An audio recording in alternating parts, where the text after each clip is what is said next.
Last year, Adam McKay tried and failed to satirize the chaos and noise of our current political moment with his top-heavy, star-studded Netflix satire, Don't Look Up.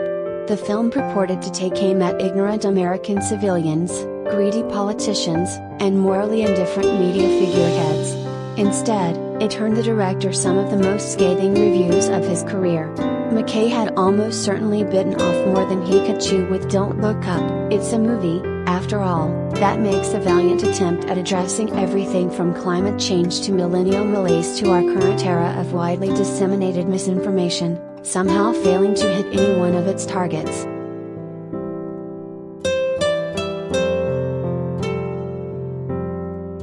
Collider video of the day.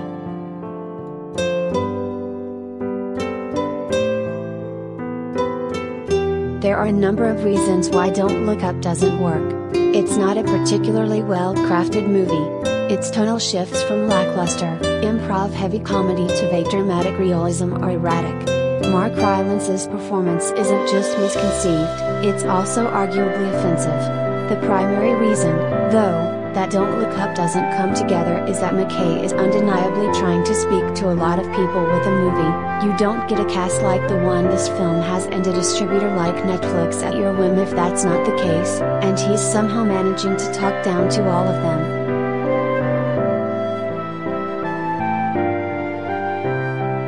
McKay's other semi-dramatic experiments, The Big Short and Vice, have suffered from similar issues, though not to the same degree as Don't Look Up. To be clear, McKay didn't have this problem early in his career. Then, he was speaking to the masses, couching a blistering critique of our culture of gross male entitlement in a Trojan horse of smart dumb comedies that starred and were often co-written with his former creative partner, Will Ferrell. McKay's early comedies are ultimately his most effective satires precisely because they speak to the most people.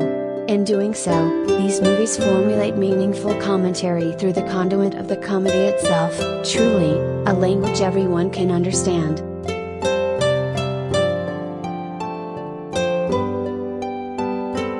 Anchorman, The Legend of Ron Burgundy, McKay's breakthrough, was beloved in its time as a silly, frat-friendly boys' lark, filled with eminently quotable catchphrases and uproariously surreal visual and verbal gags.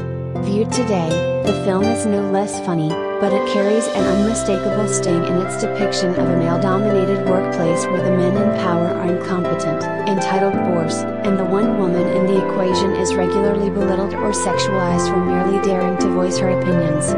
Certainly, the antics of Burgundy and his buffoonish co-anchors don't seem quite so cute in a post-#MeToo era, even if the film never goes for more than a few minutes without an ingenious comic bit.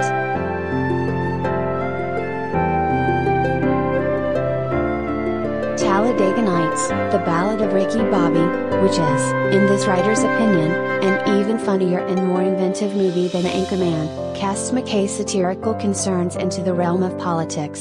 The story of a dim-witted, jingoistic race car driver whose star run is threatened by a European interloper played by Sacha Baron Cohen, Talladega Nights takes a scalpel to our myth of American exceptionalism. The movie accomplishes this not through didactic screeds or throat-clearing speechifying, but via a barrage of absurd and inspired humor. After all, the praying to baby Jesus scene is almost unreasonably hilarious, but isn't it also a reflection of the sort of narrow, myopic religious mania we're seeing all too much of in the news today?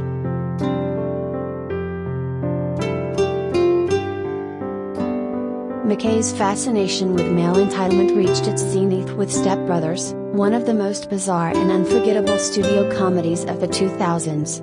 Step Brothers, on its cheery surface, lacks the topicality of something like Talladega Nights or even The Other Guys, which attempts to fold a plot about Ponzi schemes and monstrous millionaires into a buddy cop plot stuffed with McKay's typical farcical non-sequiturs. Yet, Step Brothers is nothing less than a condemnation of a culture of a bland suburban obedience, where adults let their psychotic grown children live with them indefinitely for fear they might one day have to enter the American workforce. It is a dark, dark world that the movie depicts, one where the greatest nobility a man can aspire to involves making an appearance at the Catalina wine mixer.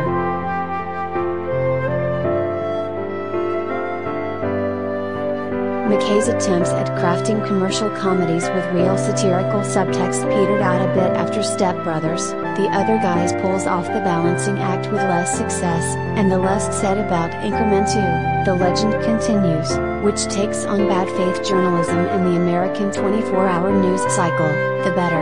It makes sense, then, that McKay would eventually pivot to more serious-minded material, as he did to much critical acclaim with The Big Short, his look at the 2007 to 2008 housing market crash. Even before he wrote and directed feature films, McKay was interested in comedy that spoke to social issues. As lighthearted as McKay's Will Ferrell starring George W. Bush sketches are when viewed today, McKay was a former head writer for Saturday Night Live. These skits carry the barely concealed spark of anger all the same.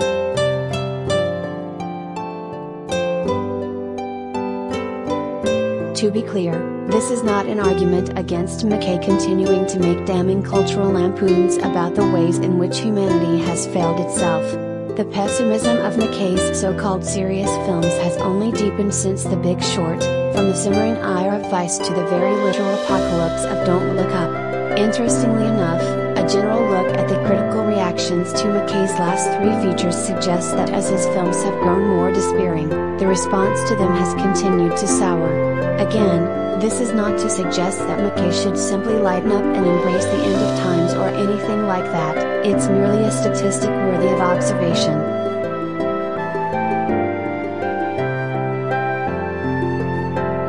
McKay's most vocal critics often claim that he applies the sledgehammer approach to a genre that, much of the time, requires a lighter touch.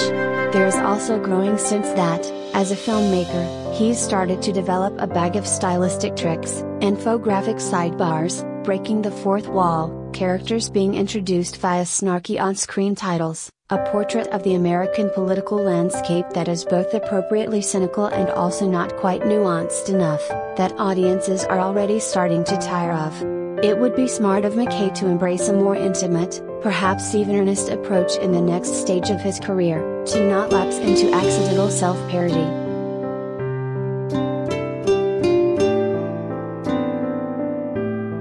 None of this is in any way intended to disparage McKay as an artist, or to take anything away from his considerable accomplishments. The guy is a giant, a comedy icon, and he's written and produced too many classics to relist here.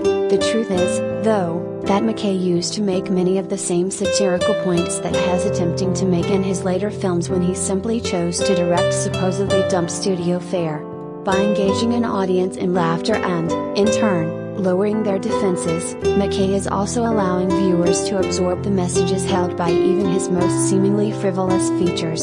After all, it's hard to laugh at a movie like Don't Look Up when you get the sense that the filmmaker thinks he's somehow superior to you.